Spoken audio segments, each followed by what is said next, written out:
Hermanos que se conectan en Facebook. Gloria al nombre del Señor. Bienvenidos, mis queridos hermanos, a nuestra casa, a nuestro estudio bíblico. Vamos a orar al Señor ahora.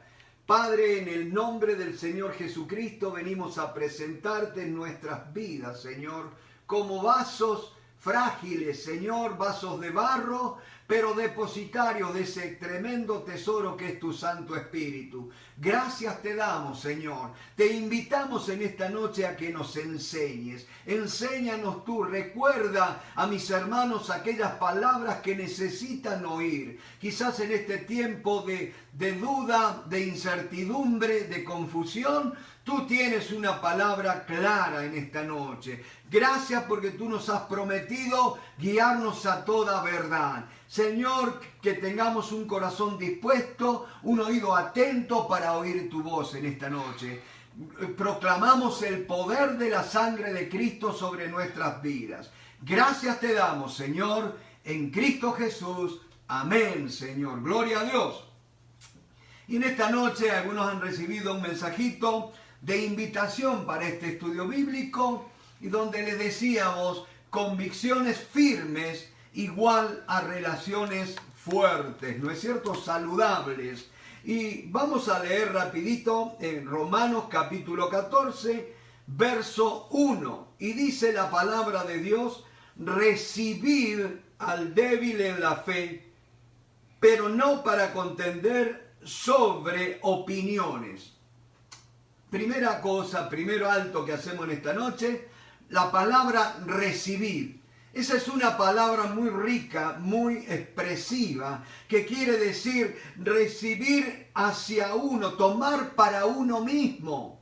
Fíjense, de esa manera tenemos que recibir a nuestros hermanos, tomarlo para uno mismo. Dice, admitir a la amistad y a la hospitalidad.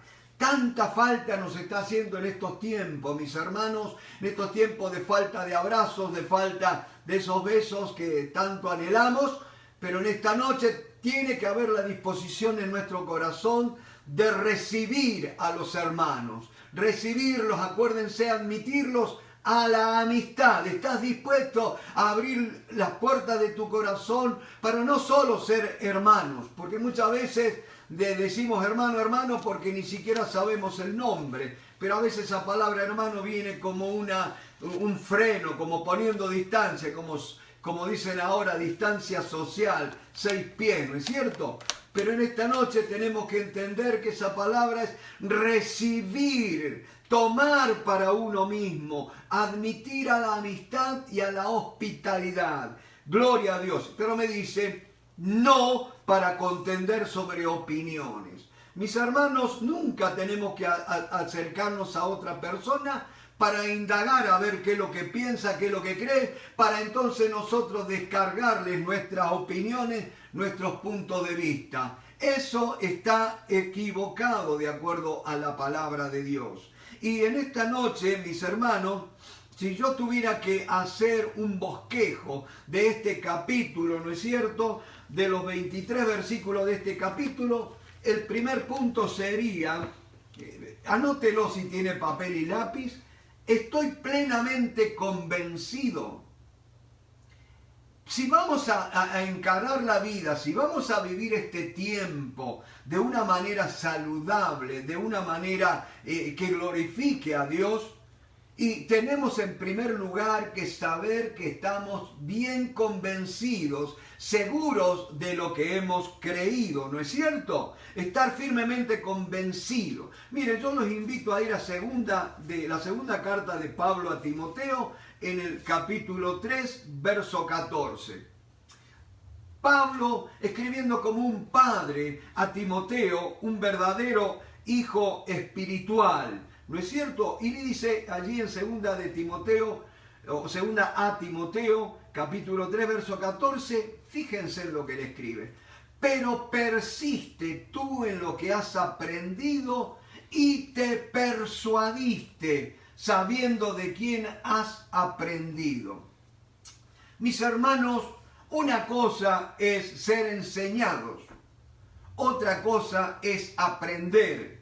Pero una cosa más importante es persuadirnos. Mis hermanos, nadie te puede convencer, nadie te puede inculcar convicciones a menos que tú las desarrolles en tu vida. Y el cristianismo, el ser cristiano es una vida de convicción. Pablo, escribiendo a los de Hebreos, le dice, es pues la fe, ¿no es cierto? La vida cristiana es una vida de fe. El cristianismo es fe, ¿no es cierto? Y dice, es pues la fe la certeza de lo que se espera, la convicción de lo que no se ve. Mis hermanos, hoy tenemos que partir, ya no quedarnos en la creencia. Yo creo que la Biblia es la verdad, yo creo que Dios existe, yo creo, ¿no es cierto?, en un montón de cosas.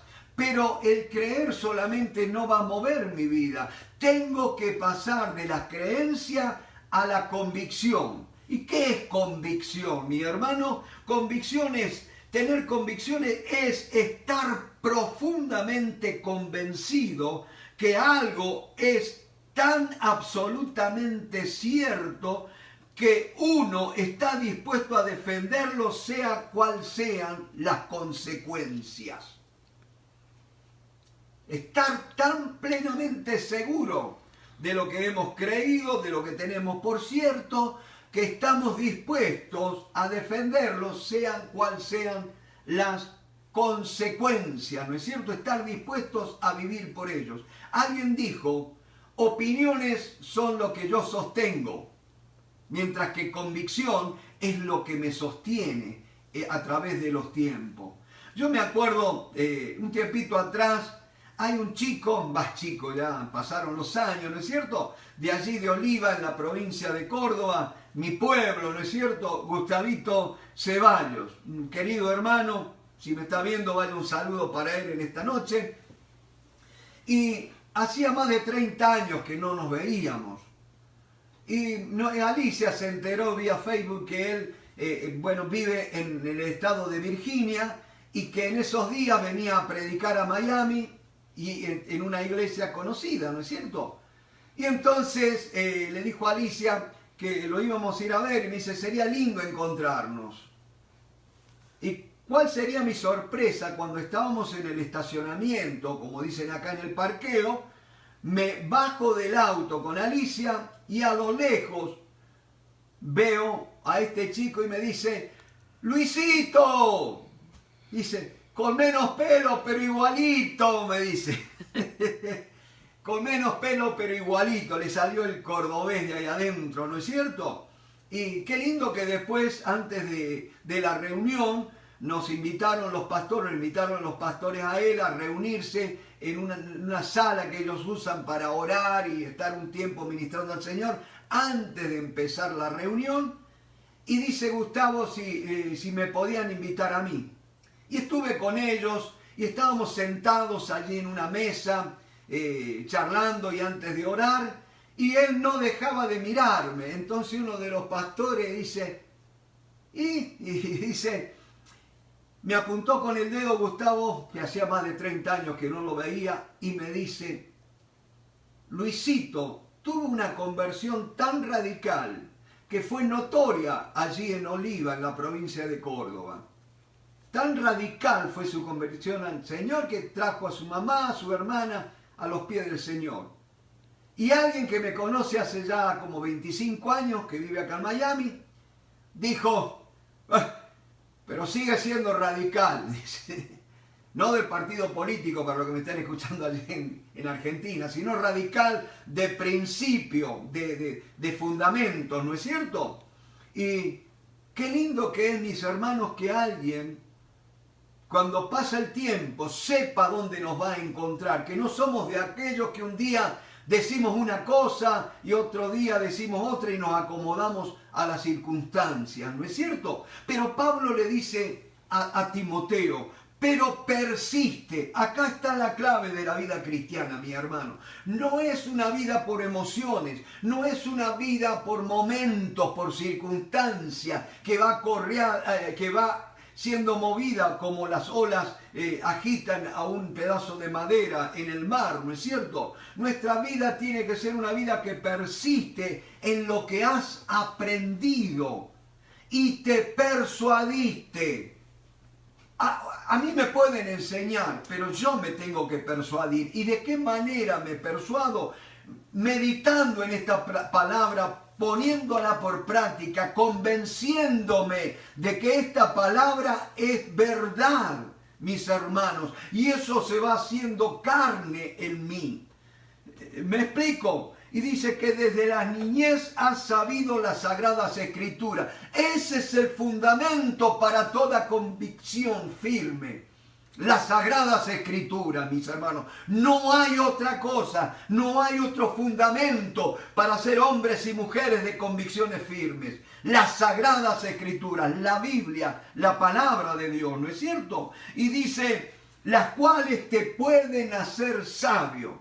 No dice te van a hacer sabio, te pueden hacer sabio. ¿Por qué? Porque depende de ti y de mí que le dediquemos tiempo y le pongamos ganas y le abramos nuestro corazón para que la palabra pueda trabajar en nosotros, mis hermanos.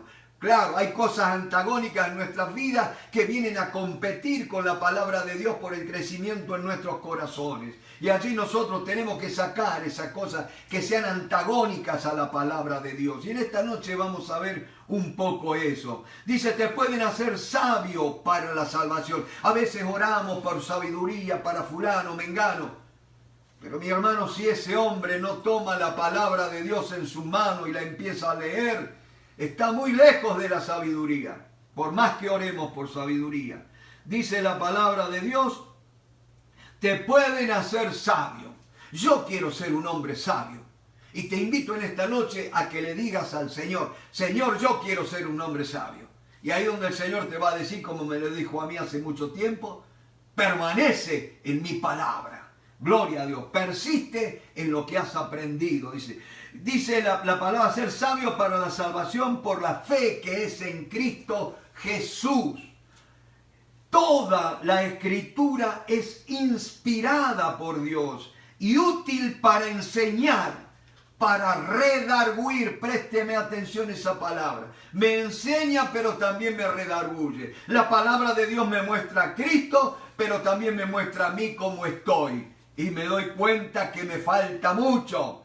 Pero qué lindo que esa palabra de Dios, cuando la usa el Espíritu Santo, pone en mí el deseo. No solo me convence de pecado, sino que pone en mí el deseo de querer salir del pecado. Y acá hay una palabra de Dios. No puedes sacar a la gente del pecado si no es a través del Espíritu Santo y de la instrumentalidad de la palabra de Dios. No hay palabra humana, no hay sermoneo humano que pueda corregir, cambiar una vida. Solo la palabra de Dios cuando obra aplicada por el Espíritu Santo. Y dice, para corregir, para instruir en justicia, a fin de que el hombre de Dios sea perfecto, enteramente preparado para toda buena obra. Gloria a Dios, esta es la mejor universidad. Sí, yo tengo títulos de seminario, pero no sirve de nada un título de seminario si no te metes de cabeza, de lleno en la palabra de Dios. Como yo siempre digo, la Biblia abierta y las rodillas dobladas, mi hermano, y las manos levantadas a Dios en oración. Esa es la fórmula para convicciones firmes, ¿no es cierto? Y dice, volviendo a Romanos capítulo 14, decía que si uno tuviera que bosquejar este capítulo, y yo le doy la primera división desde el versículo 1 al 5, y lo vamos a leer de corrido. Dice, recibid al débil en la fe, pero no para contender sobre opiniones. Porque uno cree que se ha de comer de todo, otro que es débil come legumbres. Y el que come no menosprecie al que no come, y el que no come no juzgue al que come, porque Dios le ha recibido. Dios le ha recibido. No está haciendo las cosas como vos querés, no piensa como vos pensás. Una cosa, Dios le ha recibido. ¿Quién soy yo para juzgar? ¿Tú quién eres que juzgas al criado ajeno? Para su propio Señor está en pie o cae, pero estará firme, porque poderoso es el Señor para hacerle estar firme. Uno hace diferencia entre día y día, otro juzga iguales todos los días. Cada uno esté plenamente convencido en su propia mente. ¿Ven, mis hermanos, la importancia de la persuasión? Yo recibo la enseñanza, pero yo después tengo que persistir en esa enseñanza. La clase no termina cuando cerramos la comunicación o la conexión. La clase ahí recién empieza, yo te voy a dar herramientas, pero tú tienes que trabajar, tú tienes que estudiar la Biblia por ti mismo, ¿no es cierto? Y la primera herramienta que te doy es este primer punto, del 1 al 5, para que te tengas claro, empieces a manejar, a trazar bien la palabra de Dios. Ese primer punto yo le llamo estar plenamente convencido. Yo no puedo ser uno que duda. Pero acá también, mis hermanos, me dice, ¿tú quién eres que juzgas al criado ajeno? Tengamos cuidado, mis hermanos, porque hemos estado levantando muchas voces de juicio últimamente, de crítica. Crítica esto otro, y crítica. ¿No es cierto? ¿Tú quién eres que juzgas al criado ajeno? Ahora me dice, hermano, pero ¿se debe juzgar? ¿No se debe juzgar? ¿Qué tengo que hacer? Porque la Biblia me dice, no juzguéis para que no seáis juzgados. ¿No es cierto? Pero también la Biblia me dice que en algunas cosas tengo que juzgar. Por ejemplo, el pecado dentro de la congregación. Le está diciendo a los líderes, a los ancianos de la iglesia. Ahora note el principio que hay acá de juzgar. ¿Tú quién eres que juzgas al criado ajeno? ¿Por qué no lo puedo juzgar a mi hermano? Porque es un siervo. Y no mío, sino de otro, en este caso del Señor. Yo no debo juzgar al criado ajeno. Entonces, mis hermanos, el juicio tiene que ser de acuerdo al grado de autoridad que Dios te ha dado. Lo pongo de esta manera. Yo como padre de familia, a los únicos que puedo juzgar es a los que están viviendo y reconocen mi autoridad acá bajo este techo. Pero nada, yo no puedo ir a juzgar, a criticar al vecino porque no está en mi jurisdicción. ¿No es cierto? Tengamos mucho cuidado. Por eso Dios nos quiere preparar para un avivamiento. Y le digo una cosa, acá hay una palabra de Dios. Gloria a Dios. La cosa es como dicen los cubanos. Lo bueno de todo esto es lo malo que se está poniendo. Y es cierto, mis hermanos, dejemos de andar llorando cómo está la cosa, dejemos de andar llorando cómo se va a poner la cosa. Están las condiciones mejores que nunca para que empiece a haber un avivamiento. Gloria a Dios, cuando más tinieblas hay, aún la luz más chiquita alumbra más. Gloria al nombre del Señor. Yo no me tengo que preocupar de cómo avanzan las tinieblas, yo me tengo que preocupar que la luz que hay en mí resplandezca.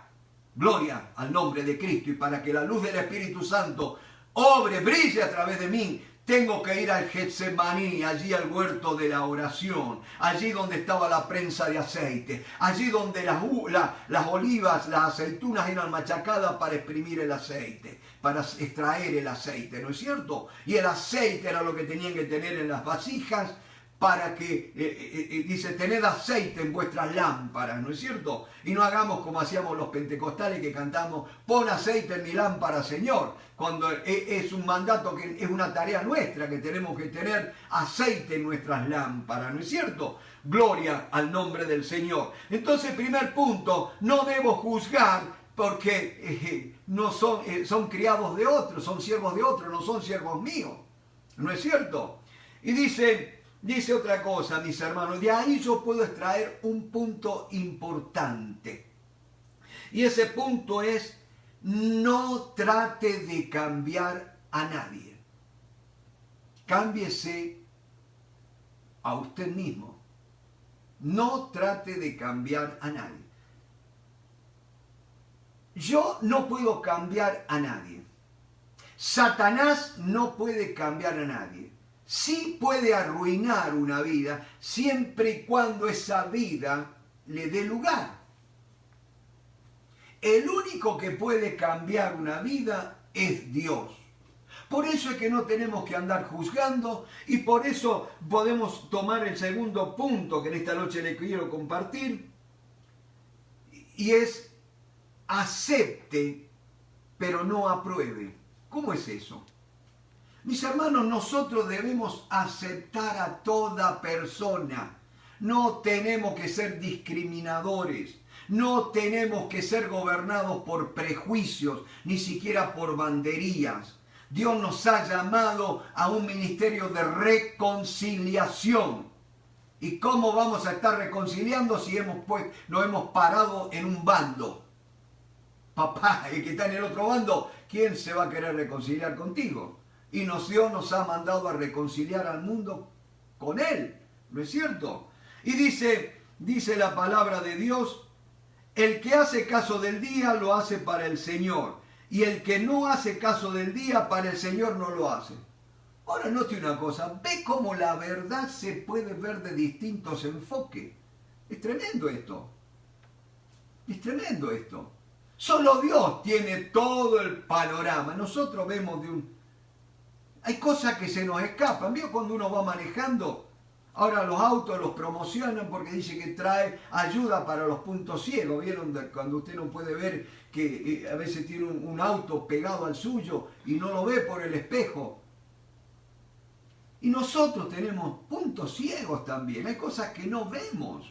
No somos los dueños de toda la verdad.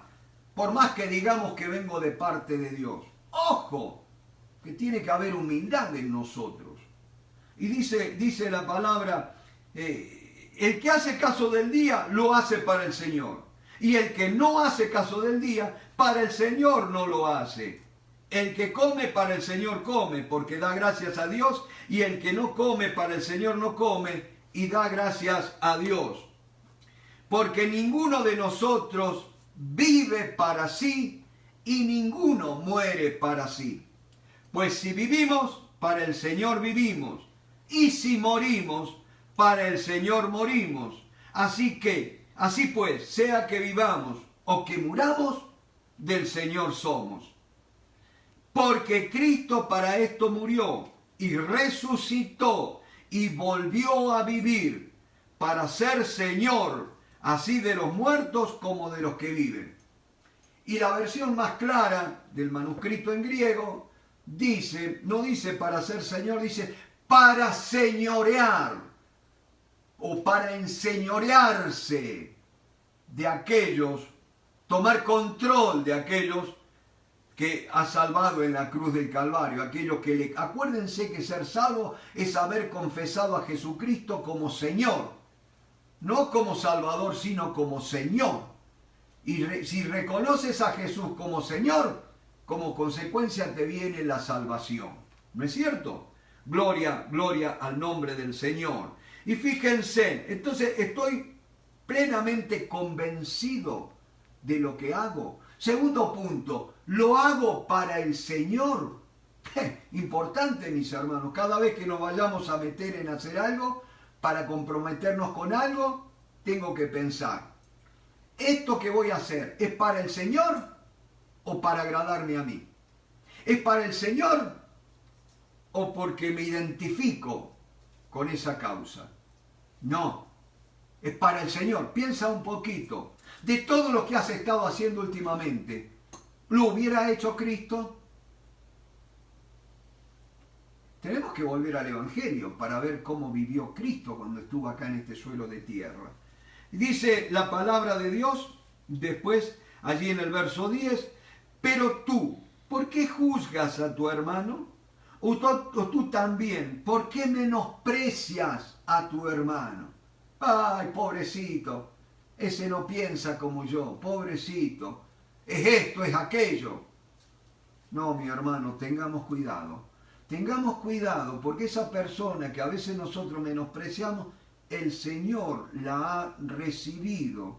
Y el Señor dice que no caerá, porque está en pie por su Señor. Gloria al nombre de Cristo, ¿no es cierto? Es muy importante eso. Acuérdense que el mandato de Dios es recibir al débil en la fe. ¿Quién es un débil en la fe? Aquel que todavía, o porque es nuevito, o porque no ha dedicado tiempo a las cosas de Dios, todavía anda vacilante en el camino del Señor. Todavía hay cosas que le cuesta dejar, ¿no es cierto?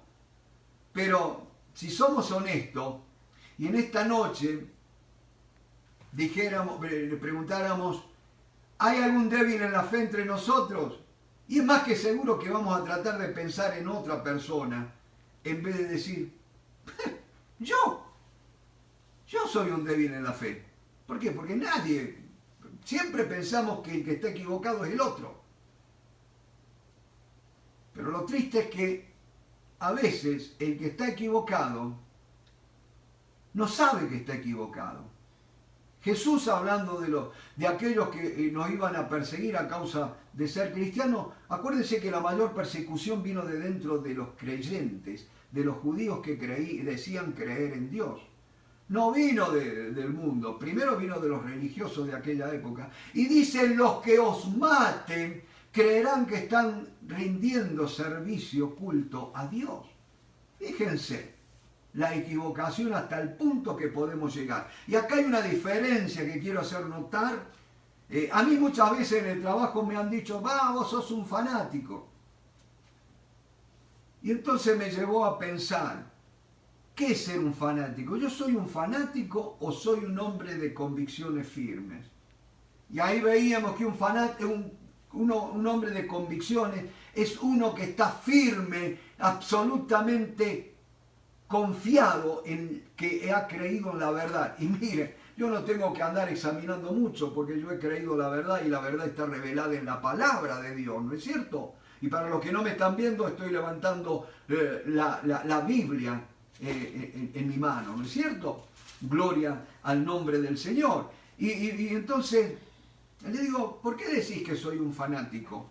Y me dice, porque no hay día que no hables de Dios. No hay día que yo no te salude, que te diga, ¿cómo estás, argentino? Y que vos no digas, bien, gracias a Dios. Sos fanático. Y le digo, pero escuchame una cosa. ¿Cómo no voy a darle gracias a Dios si me tiene vivo? ¿Cómo no voy a darle gracias a Dios si me guarda en salud? ¿Cómo no voy a darle gracias a Dios si derramó su sangre por mí? ¿Cómo no voy a darle gracias a Dios si me llena del gozo del Espíritu Santo? ¿Cómo no voy a darle gracias a Dios si Él me da su paz? ¿Cómo no voy a darle gracias a Dios si me ha guardado en esta pandemia? Este viejito, 66 años, he trabajado todos los días y el Señor me ha guardado. ¿Cómo no voy a hablar de Cristo, mi hermano? Y entonces meditaba, ¿qué es ser un fanático? Y un fanático es alguien que cree en algo, pero que no ha verificado si es verdad o no es verdad. Y está dispuesto no solo a defenderlo, a vivir, a pesar de las consecuencias que puede. No, un fanático está dispuesto a agredir, a matar por eso que ellos defienden. Y hay que tener mucho cuidado, porque hay un paso muy fino entre lo que es un hombre de convicciones y lo que es un fanático. Un hombre de convicción nunca va a agredir. Un hombre de convicción nunca va a andar criticando. Un hombre de convicción es uno que permanece fiel a su creencia, firme en la roca, pero que no impone nada a otros, ¿no es cierto? Y entonces dice la palabra de Dios, pero tú, ¿por qué juzgas a tu hermano? En el verso 10, o tú también, ¿por qué menosprecias a tu hermano? Porque todos compareceremos ante el tribunal de Cristo. ¡Ja! Ay, ay, ay, hermanito. Tenemos que vivir cada día conscientes de que un día, no muy lejano, vamos a tener que rendir cuentas. No solo de lo que oímos, sino de lo que dijimos. Tengamos mucho cuidado. Y hay otra cosa, mis hermanos, que en esta noche quiero ver, ¿no es cierto? Acepte pero no apruebe. Decís, ¿cómo es eso? Acepte pero no apruebe. Ustedes, antes que me olvide, cuando hablamos de convicciones firmes, que no, ¿quién no puede pensar en Daniel? Daniel fue un hombre de convicciones, no negoció con el mundo, ni siquiera trató de acomodarse con el rey, porque vino el jefe de los eunucos y les trajo la comida y el vino del rey para alimentarlos, para que estuvieran mejor. O sea, ¿cuántos quisieran comer de la mesa del presidente, no es cierto? Estos tenían la posibilidad de comer de la comida del rey, pero dijeron, no queremos menospreciar, pero nosotros vamos a tener una dieta diferente, le dijeron, nos vamos a dedicar a Dios, ¿no es cierto? Y allí estuvieron ellos, y qué tremendo que cuando llega el momento, los enemigos armaron una estrategia allí, cuando construyeron una estatua y dijeron que tenían que postrarse ante el rey, el que no lo hiciera, tenía que ser condenado, ¿no es cierto? ¿Y qué hizo Daniel? Daniel no era un contrera, como a veces nosotros, que ahora dicen, no, ahora hay que cerrar la iglesia porque viene la pandemia, entonces, queremos abrir la iglesia, y antes no íbamos a la iglesia, ahora queremos abrir las iglesias, y esto y aquello otro. Eso es ser contrera. Un hombre de convicciones era Daniel, porque dice que cuando escuchó que no se podía adorar a otro sino a la estatua que el rey había construido, ¿qué hizo? Daniel abrió las ventanas, se postró de rodillas y adoró como solía hacerlo antes. Ese es un hombre de convicción, no un contrera. Es claro, ¿no es cierto? Es un hombre de convicciones. Ahora viene la otra. Acepte pero no apruebe. Nosotros somos llamados a aceptar a todas las personas, porque si no, fíjense si un médico... Van todos los enfermos y dice el médico, no, pero yo voy a atender nada más que estos casos, los otros no los voy a atender. Está bien, por supuesto, después con el tiempo, de acuerdo a la gravedad, tienen que ser derivados, especialistas. Pero un médico clínico, si va a decir, no, a este no lo voy a atender por esto, este otro por esto. Pobrecito a los pacientes, ¿no es cierto? Nosotros tenemos que ser como médicos para este mundo. Tenemos que recibir a todos y recetarle la prescripción divina, que es el Evangelio de nuestro Señor Jesucristo, ¿no es cierto? Aceptar a todos, pero entonces viene, si hermano, pero entonces si yo lo acepto, quienes por ejemplo acepto a uno que es homosexual, entonces esto es un relajo. No, mi hermano, yo acepto a la persona, pero rechazo su conducta. Yo estoy en contra de las prácticas homosexuales, porque el homosexualismo es pecado a la palabra de Dios.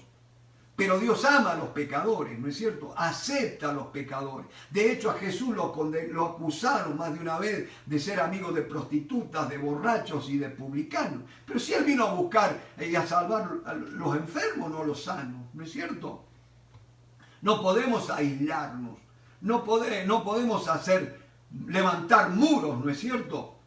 Porque nosotros tenemos que llegar con la palabra de Dios a toda parte. Cuando nosotros tomamos banderías, posiciones de cualquier tipo, estamos levantando muros, vallados, barreras para la palabra de Dios, mi hermano. Tengamos cuidado con eso. No nos dejemos engañar. Tenemos que ser sabios. Bendito sea el nombre del Señor. Usted se piensa que cuando dijo Jesús, haceos amigos por las ganancias, las riquezas injustas. ¿Y qué son las riquezas injustas? ¿El dinero habido por el narcotráfico? No, las riquezas injustas son justamente eso, tratar a todas las personas por igual, mi hermano, para darles la palabra de Dios. Porque si solo nos juntamos con los salvos, estamos sonados.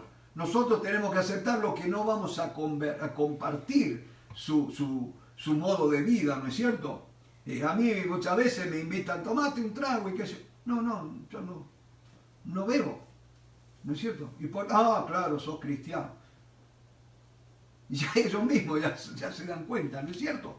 Entonces no tengo que andar defendiendo mis puntos de vista. Entonces fíjense en la otra cosa. Dice, acepte pero no apruebe. Pero ahora viene otra cosa que tenemos que aprender. Seguimos leyendo un poquito más la Biblia.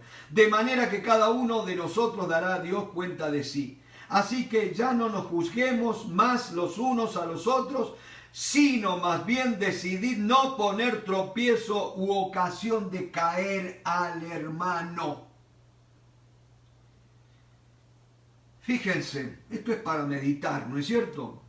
Yo sé y confío en el Señor Jesús que nada es inmundo en sí mismo, mas para el que piensa que algo es inmundo, para él lo es.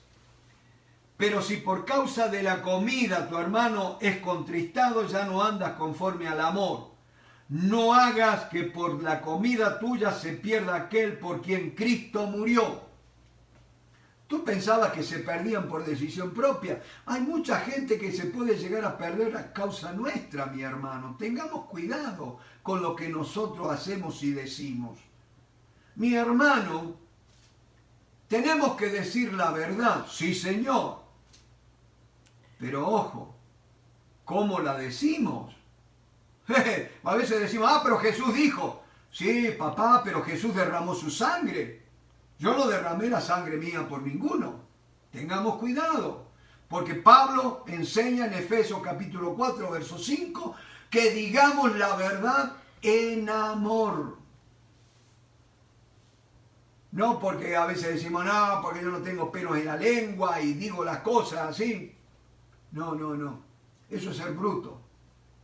Tengamos cuidado, mi hermano, porque dice que podemos hacer perder a un hermano en la fe. No sea, dice, fíjense, no hagas que por la comida tuya, eso por las decisiones que vos tomás, las cosas que vos haces, se pierda aquel por quien Cristo murió. Esto es serio. Esto es para temblar, mi hermano. Tengamos cuidado. Jesús no vino a condenar al mundo, lo hemos dicho muchas veces. Pero parece que nosotros no estamos viviendo esa palabra. No sea pues vituperado vuestro bien. Y nuestro bien es Cristo. Porque el reino de Dios no es comida ni bebida, sino justicia, paz y gozo en el Espíritu Santo. Y acá está la medida de nuestra conducta. ¿Cómo medir nuestra conducta? Últimamente, ¿cómo hemos estado viviendo? Hay gente, yo he escuchado los medios, he escuchado algunas predicaciones, y es como si la iglesia se hubiera enfrascado en una guerra santa.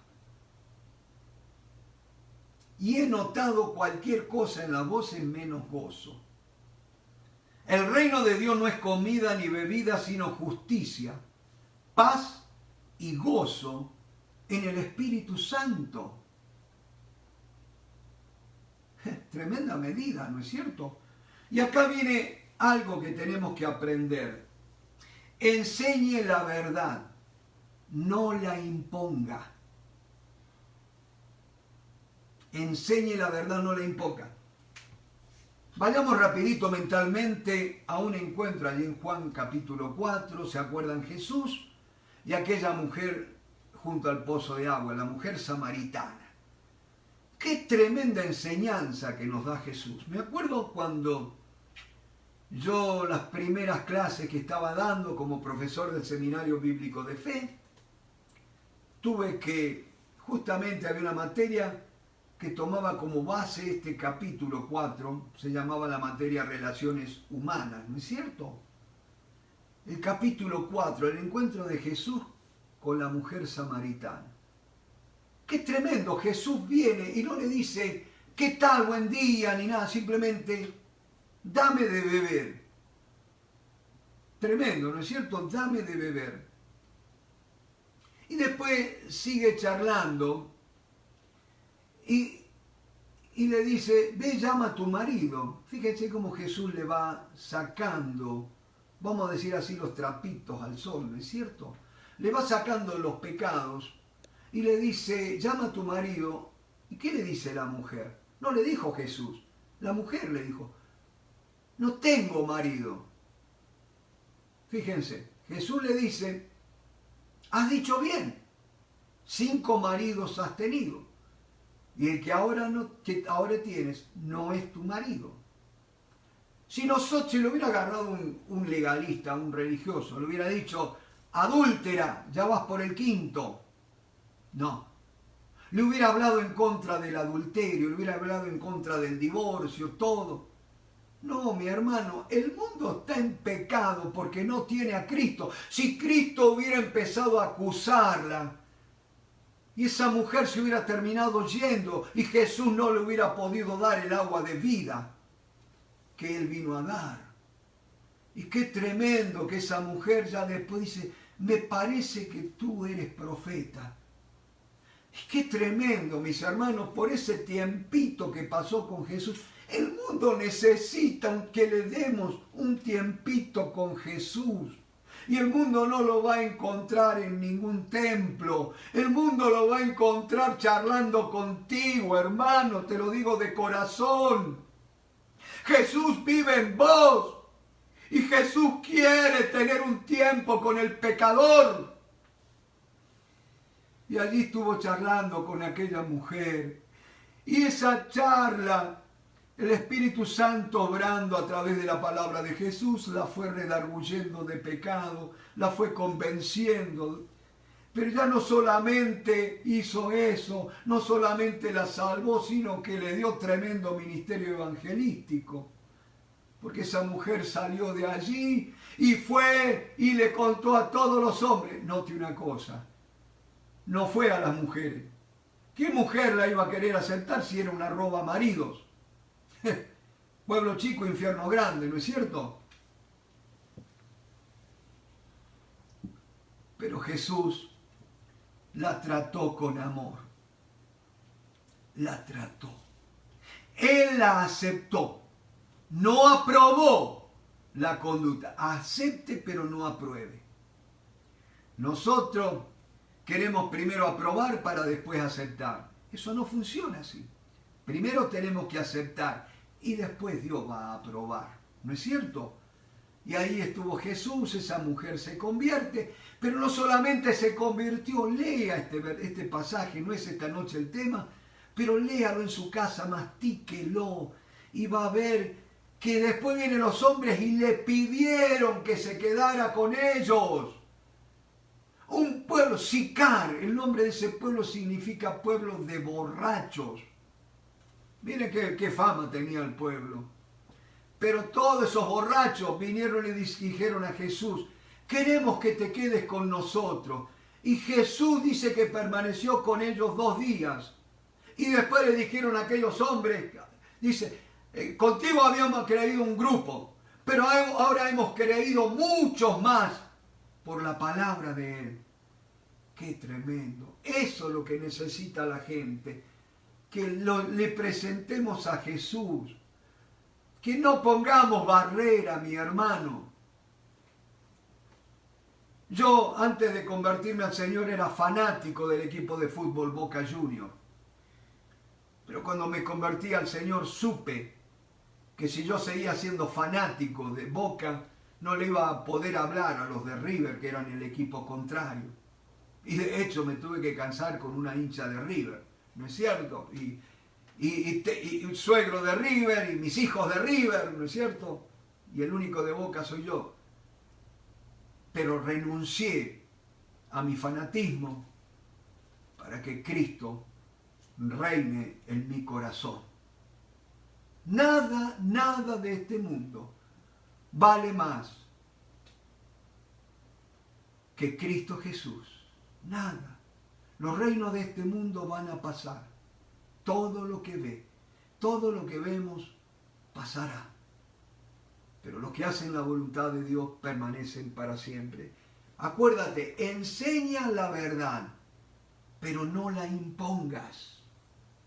A Jesús mismo, fíjense, vamos a ir rapidito, Juan 8:45, por si no me creen, ¿no es cierto? Juan 8:45.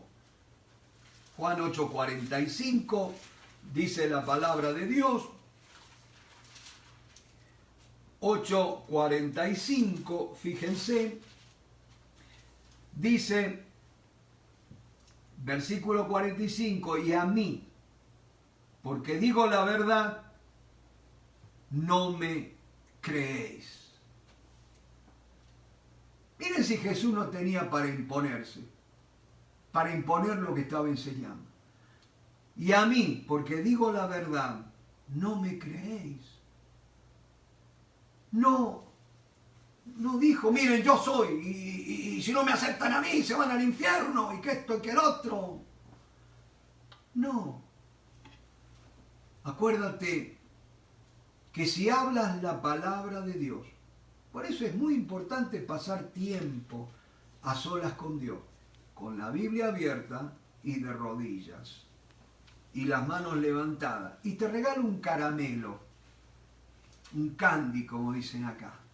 Cuando Dios manda que oremos por las autoridades y por todos los hombres, quiero que todos los hombres oren en todo lugar, levantando manos santas, ¿no es cierto?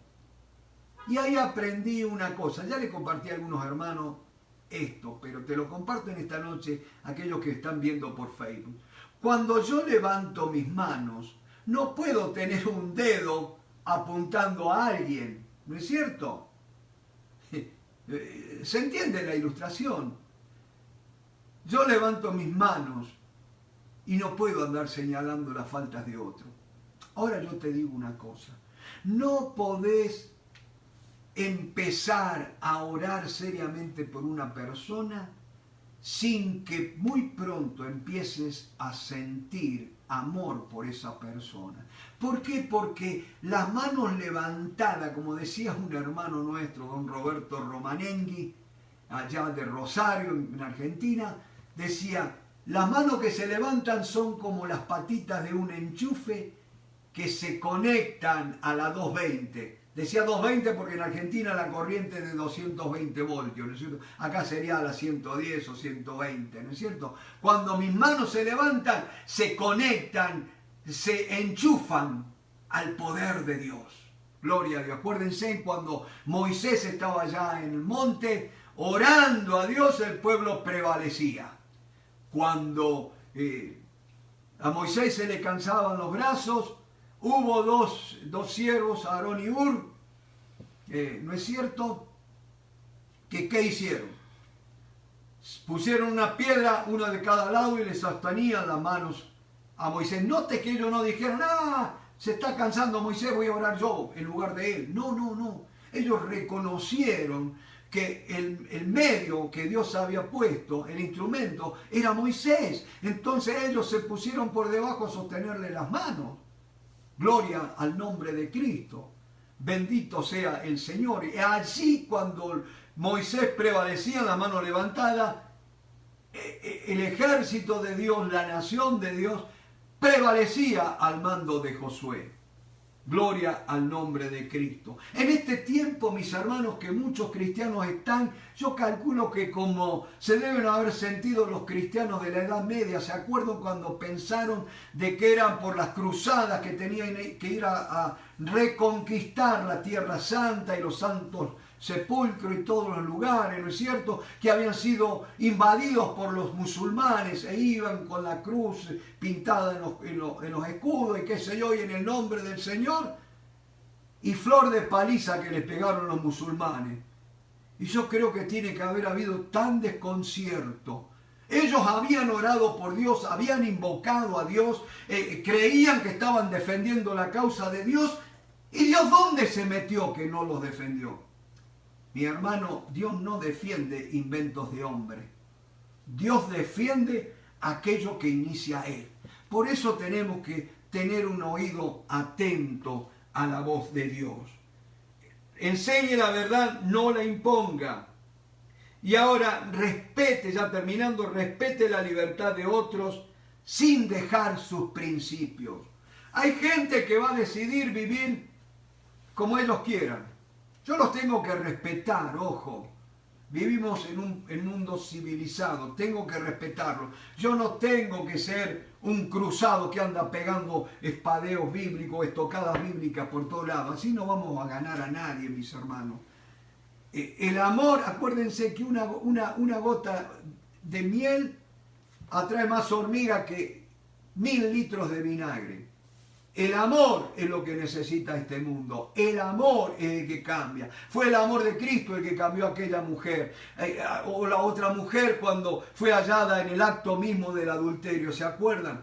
Jesús le dice, mujer, ¿nadie te condena? No, dice, ¿dónde están los que te condenaban? se han ido. Y entonces Jesús le dijo, pues ni yo te condeno.